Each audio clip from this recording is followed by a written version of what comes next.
चलिए फ्रेंड्स, आज हम लोग एक ऐसे केस को डिस्कस करने वाले हैं जो कि इंडियन कॉन्स्टिट्यूशन के डेवलपमेंट में है ना मील के पत्थर के रूप में जाना जाता है। ठीक है, हालांकि इस केस के बारे में हम लोग सभी सुनते पढ़ते आए हैं, लेकिन आज इसको थोड़ा सा हम लोग है ना बेहतर तरीके से समझने की कोशिश करेंगे। ठीक है, इस केस को हम लोग जो है वो Keshavananda Bharati versus state of Kerala case के नाम से जानते हैं। ठीक है, इस केस में हम लोग देखते हैं कि एक ऐसा महत्वपूर्ण प्रिंसिपल, एक ऐसा डॉक्ट्रिन जो है वो सुप्रीम कोर्ट से निकल करके आया था। ठीक है, जिसने पूरी तरीके से जो है इंडियन पार्लियामेंट की कॉन्स्टिट्यूशन को अमेंडमेंट करने की जो पावर है उसको लिमिटेड कर दिया था। ठीक है, तो थोड़ा सा बैकग्राउंड में अपन लोग चलते हैं। सबसे पहले हम लोग चर्चा करते हैं कि भाई इस केस की जो बैकग्राउंड थी वो क्या थी।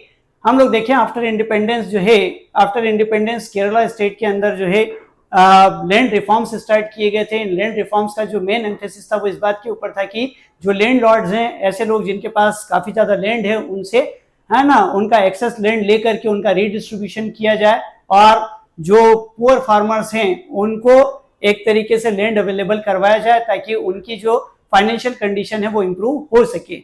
ठीक है, इसी को देखते हुए अपन लोग देखते हैं कि 1963 में केरला गवर्नमेंट ने क्या किया था, लैंड सीलिंग जो है वो डिसाइड की थी। इसमें उन्होंने मैक्सिमम लिमिट डिसाइड कर दी थी कि कितना मैक्सिमम लैंड कोई होल्ड कर सकता है। ठीक है, इसी पॉइंट ऑफ व्यू से आगे जाकर के हम लोग देखते हैं कि इस प्रोसेस को जो है केरला गवर्नमेंट ने आगे बढ़ाया और इसको रिलीजियस इंस्टीट्यूशन के ऊपर भी इंप्लीमेंट कर दिया। ठीक है, रिलीजियस इंस्टीट्यूशन के लिए भी मैक्सिमम लैंड जो है वो डिसाइड कर दिया था कि वो कितना होल्ड कर सकते हैं।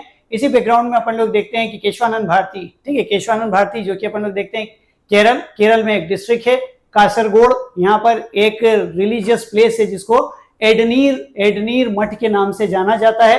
ठीक है, इस एडनीर मठ की बात करें तो थोड़ा पीछे जाकर के जाएं तो ये शंकराचार्य की परंपरा से माना जाता है। शंकराचार्य के शिष्य थे तोटकाचार्य।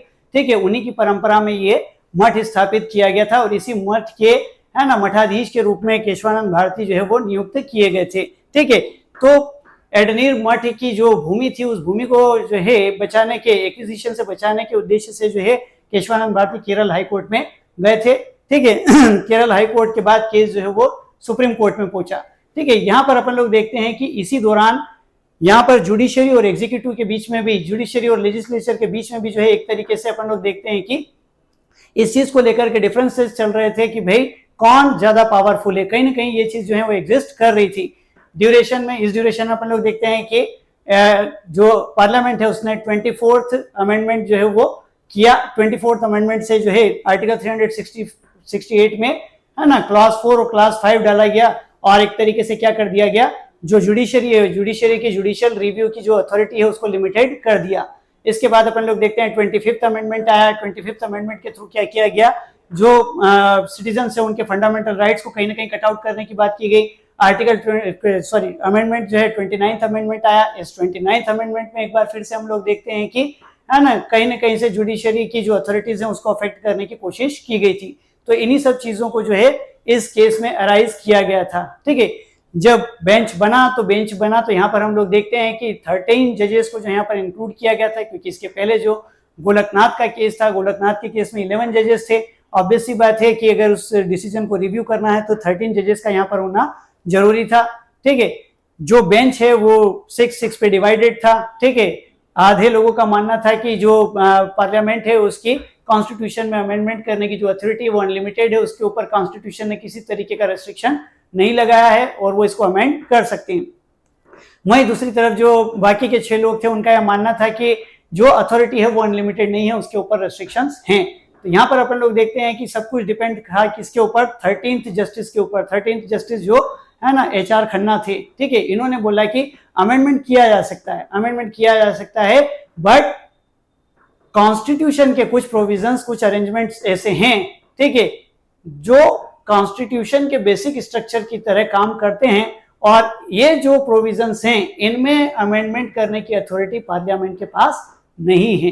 ठीक है, क्योंकि अगर इन प्रोविजंस को, इन अरेंजमेंट्स को अमेंड किया जाता है तो ऐसी स्थिति में क्या होगा, ऐसी स्थिति में जो है हम ये मानेंगे कि that shall be considered as a violation of soul of our constitution. ठीक है, it should be considered as a violation of the spirit of our constitution framers. ठीक है, इसीलिए अपन लोग देखते हैं कि यहाँ पर जो है वो क्या किया गया, यहाँ पर अपन लोग देखते हैं कि सुप्रीम कोर्ट ने जो है बेसिक स्ट्रक्चर के प्रिंसिपल को दिया और यहाँ पर ये चीज निकल करके सामने आई कि कॉन्स्टिट्यूशन में अमेंडमेंट तो किया जा सकता है, लेकिन कुछ प्रोविजंस, कुछ अरेंजमेंट्स ऐसे हैं जो अदर प्रोविजंस और अदर अरेंजमेंट्स के कंपैरिजन में इंपॉर्टेंट है, जिनको प्रेफरेंस दी जाती है, और उनमें किसी तरीके का अल्टरेशन करना या इनमें किसी तरीके का चेंज करना पॉसिबल नहीं है। ठीक है, लेकिन साथ में यहाँ पर कोर्ट ने ये नहीं बताया कि क्या बेसिक स्ट्रक्चर है। ठीक है, उन्होंने ये जो है case by case court decide करता है, सुप्रीम कोर्ट डिसाइड करता है कि कोई प्रोविजन बेसिक स्ट्रक्चर है या नहीं है।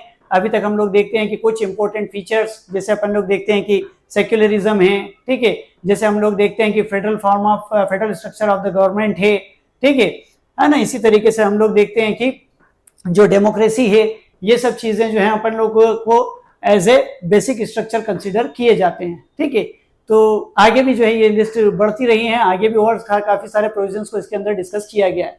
तो ये एक इंपॉर्टेंट केस था जिसको हम लोगों ने यहाँ पर डिस्कस किया है। थैंक यू फ्रेंड्स, आगे भी इसी तरीके की चीजें जो है हम लोग आपके लिए लाते रहेंगे।